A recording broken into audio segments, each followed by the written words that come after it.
Okay, so in our last video, we started diving into the concept of the mother-son relationship, okay? Now, to recap, this is a huge topic, and I'm not going to pretend like I know everything about it, okay?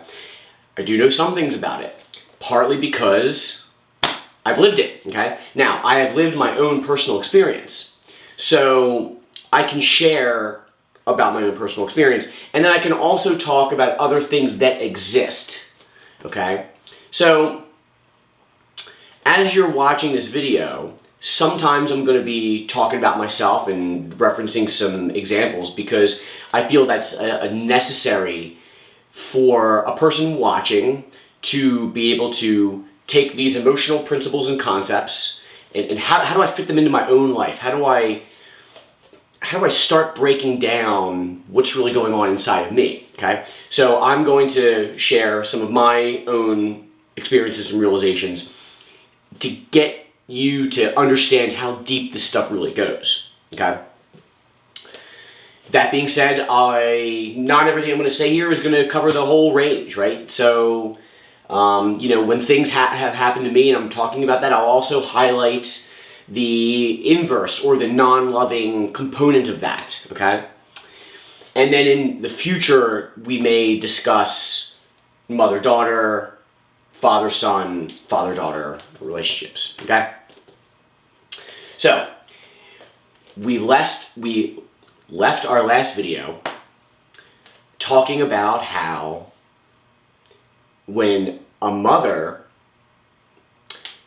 puts various projections onto her son about fulfilling her own emotional demands, it creates emotional errors in the son, okay? Now, my mother doted on me, and there's no question about it that I absorbed some feelings of superiority in relation to other humans from her, right? If you're always going around telling you're the best boy, you're the best, you're the brightest, you're the best looking, okay? I'm going to serve you breakfast in bed every day. I got that.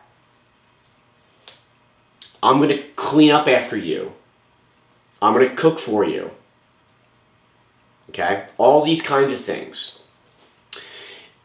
We want to put them into, like, societal job boxes, right? Like, oh, it's a woman's job to rear the children, right? What you're describing, there's nothing wrong with that, right? I mentioned in the last video that my mother used to sing, "You are my sunshine, my only sunshine" to me, okay? I'll say it again. It's an error. Why? Okay? Because the most important relationship that any person has is with the Creator being, right? Our true parent. And how do I know this? Because the Creator being has a substance. Her love is an actual substance that goes from God's soul to our soul. And then we are in our physical bodies, which is connected to our soul, and we feel it wash over us. It feels amazing. And that feeling is our life force, right? It's the best feeling that can ever be felt, okay? Now, we don't feel that at all.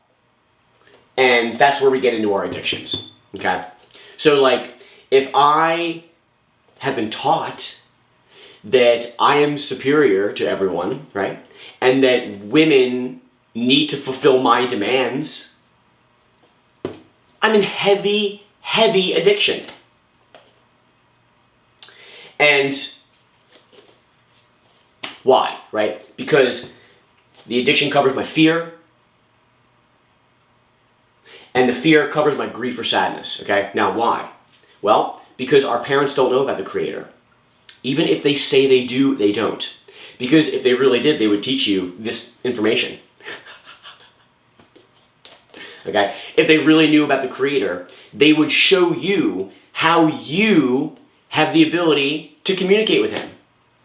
Okay? So, like when my mother is singing, "You are my sunshine, my only sunshine" to me, okay? She's putting me on a pedestal and making me and the things that I do in my life the most important thing about her life. Okay? Like, I'm going to live through my son. And I'm going to get emotional gratification when my son obeys me. And I'm going to get emotional gratification when other people tell me how good of a boy he is. Okay? See, one of my mother's feelings was that she wanted to raise the perfect man. Right? The perfect man doesn't exist. Okay? Well, it certainly wasn't my grandfather, okay? Because he was full of rage. Full of rage. And guess what? My mother inherited her rage from him, partially. How can a woman filled with rage raise the perfect man? How can a woman filled with rage at men raise a perfect man? They can't, okay? Now, how did I even know that, right?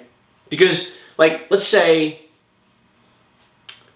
you're watching this video and maybe you knew me when I was a younger person.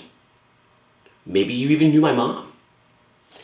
And, you're probably sitting there saying to yourself, well, he's just talking about some emotional stuff. Like, I know people that have suffered far worse traumatic experiences. Yes. Yes. This is not like who's got the best situation. This is like we're all in terrible situations, and we need to all recognize this and grow, hopefully, in the same direction together. Okay? It's not about like, okay, my parents were operating at 6% loving behavior, let's say, versus like the parents down the street were operating at 3% loving behavior. Okay? Yeah, the child growing up in the household with less love is going to be more traumatized. In a sense, it's almost easier for them to recognize their own flaws because their parents were flawed and go through this process, right? A lot of people that have had very traumatic childhoods know this. This is very valuable information. Okay? Now, how to address the addictions, right? Well, like, okay, so here I'll tell a personal story now, okay? I mentioned before, I'm the only human in my house. I have a cat that lives with me. She's pretty cool. But essentially, like, all of the mess that's made in the house comes from me. Can't really blame it on anyone else, okay? Now, I don't like cleaning. And oftentimes, I would allow certain areas of my house to build up with debris and dirt or grime or whatever, and then, like, clean it all at once or whatever, okay?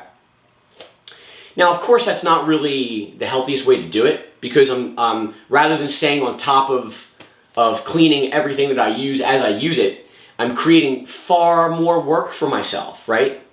Even, like, if I make some food and there's, like, food debris left in a pot or a pan, you wash it right away, it comes right out. You let it sit, it dries, it becomes hard, and then you gotta scrub it, okay? So, like, clearly there's benefits to keeping, like, let's say, a clean kitchen, okay? And I really enjoy cooking, too. That's another thing. So, like, I really enjoy being in the kitchen. I like creating. I like eating food, okay? But I hate cleaning. Why?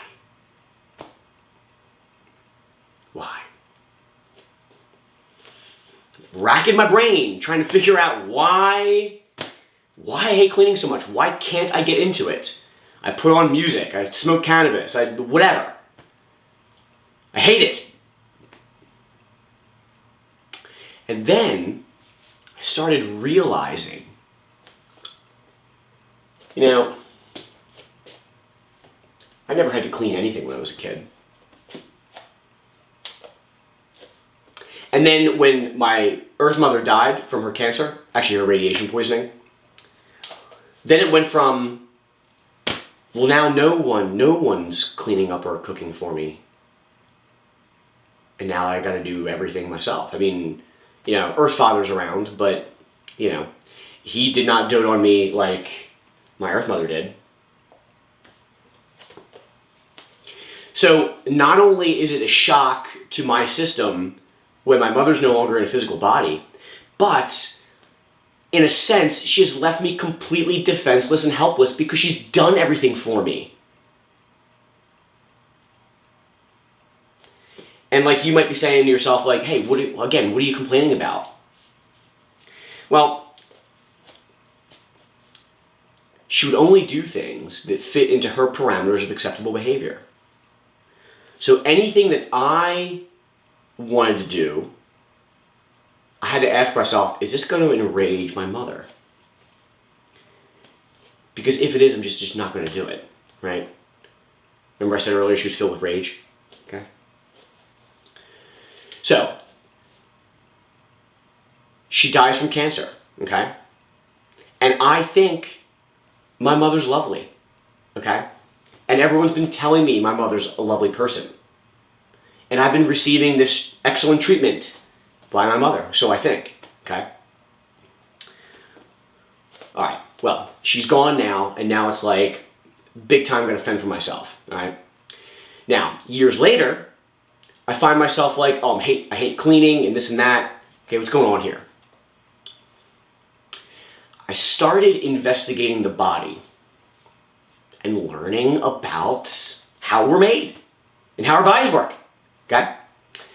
And when I started learning more about cancer, it became very clear to me that cancer, and all disease for that matter, is the result of emotional errors from our soul condensing and crystallizing down into our spirit body, which creates blockages, condensing down further into our physical body that we know as physical disease, okay? She dies at 38 from, like I said, radiation poisoning from her cancer treatment, okay? Now, if it's true that all of our disease is our own, and we have the ability to heal ourselves, well then, you gotta start taking a critical look at your situation, right? My mother's not here anymore. Whose fault is that? Hers. Why? Because she got cancer? No. Because of the emotional errors in her soul.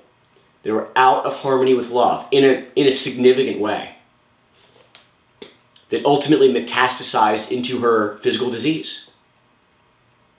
And then she totally relied on human authority to do everything for her and subjected herself to Western medical treatment. And now no longer has a physical body. Okay?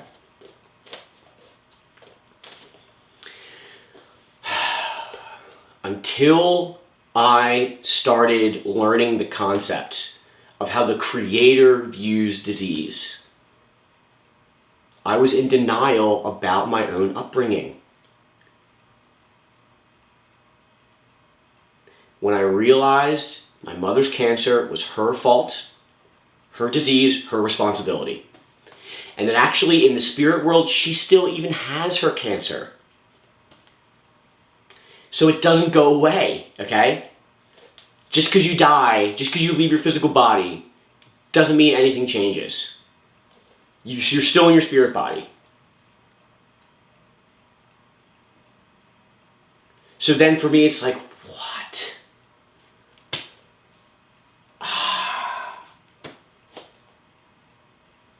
Start recognizing, you know what, my mother had a lot of anger inside of her.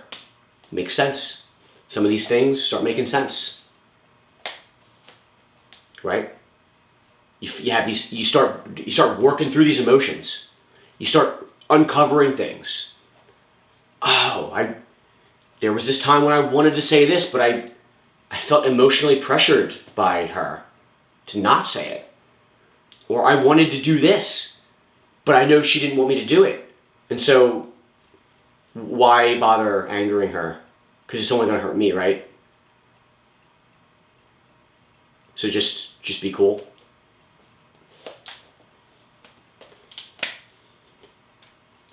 All right, so let's go back to the cleaning example, because I could keep going about all this stuff, okay?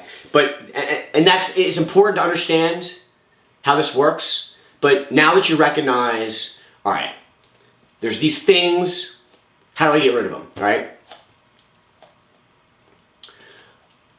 First, it starts with admitting the truth, okay? So like, a friend of mine was over yesterday and she was helping me clean. And we were talking about it, right? Like, she's like, why do you have such trouble cleaning? And I said, because it's a woman's job. I believe that. And it is an error from the creator's perspective. Okay? This is one of those intergender emotional injuries. Okay? Better to be honest about it. Okay? When I'm in my kitchen now, and I'm looking at the dirty dishes and pots and pans, rather than walk away from it, I've started screaming at the pots and pans. Yeah.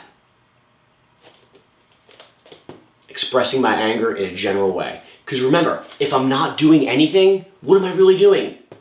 I'm in depression, right? So, like, and you can be in depression in one area and not in another area, okay? So, like, you can be cooking, expressing yourself creatively, doing all this stuff, okay? But then, if you are unable to clean, then in that particular area, you are in depression. Wherever you are on this scale, you want to look to go to the next level down. So if I'm apathetic or depressed about cleaning, I should recognize this is actually covering anger, even if I don't want to admit it. Why am I angry about cleaning? Because it's a woman's job.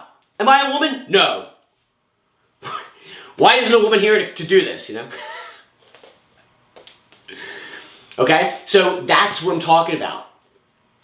When you experiment with feeling your anger, remember, you're not going to be able to feel your anger for very long before you tire yourself out. 30, 40 seconds at the most. You can scream. You can hit inanimate objects, you know? Whatever. Okay? Expressing that anger will challenge your addiction. And hopefully you can get through that and feel fear.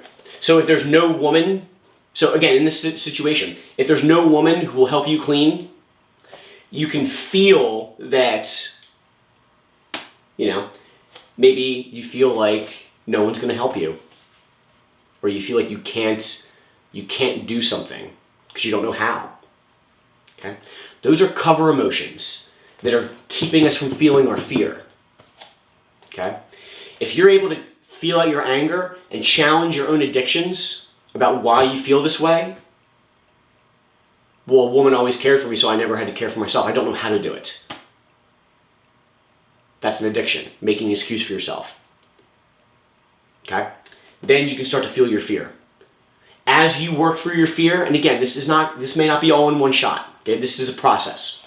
As you work through your fear, you'll eventually start touching your sadness and grief. And you will cry, and it will feel great, right? Because when this happens, your error leaves you, and the Creator's truth comes in and replaces it.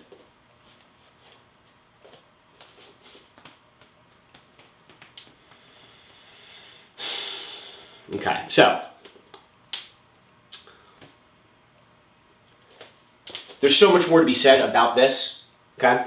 But recognize, if you're a son and you had a so-called good mother, chances are your mother, even though you interpreted your childhood experience to be good, from the Creator's perspective, you were not loved. And there's all these reasons why. So again, let's go through it real quick.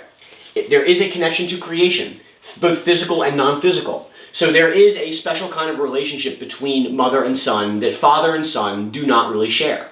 Okay? In addition, this connection should lessen over time as the individual person learns to feed and care for themselves and recognizes that they themselves are a child of God and that they also have their own partner who's out there somewhere, okay? See, this is another mistake that parents make, is they do not believe we have soulmates, right? Plenty of fish in the sea.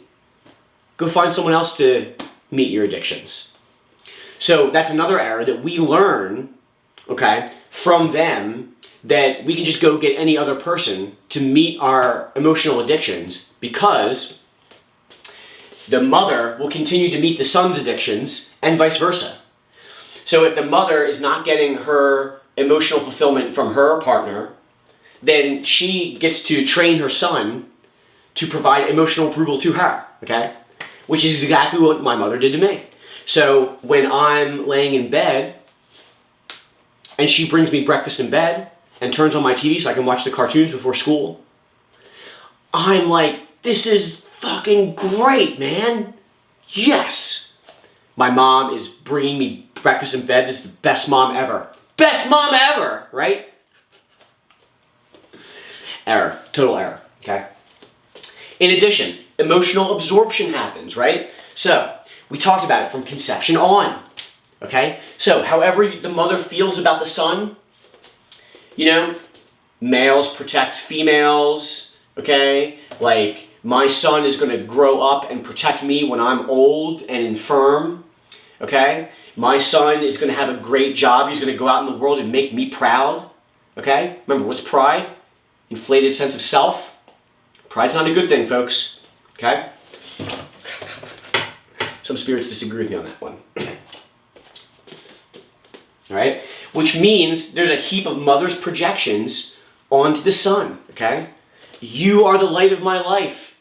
You are the most important person to me. Do what I want you to do. I want to live through you.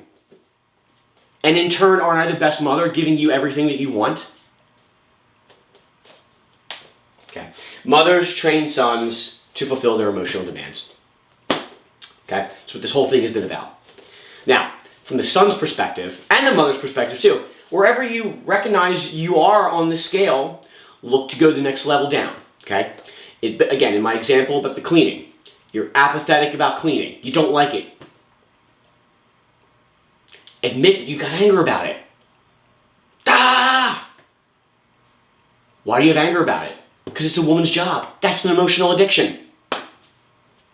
Okay? I need a woman to care for me. No, you don't. You need to feel your fear, and you need to roll up your sleeves and clean up your own stuff. Okay? You touch into your sadness and grief, guess what? You will lose that belief that cleaning is a woman's job, and then you will no longer be prevented from enjoying the experience of cleaning. Okay. Probably enough for now. A lot to think about on both sides. A lot to think about for the mothers, a lot to think about with the sons, okay? All this kind of stuff happens in father-daughter relationships too, but it's a little bit different, obviously. And again, we'll talk more about that in the future. But in the meantime, I encourage everyone to practice humility, which of course is owning and accepting all of your own emotions, being open to receiving the Creator's truth, and then receiving her love. Okay? Love and peace, friends.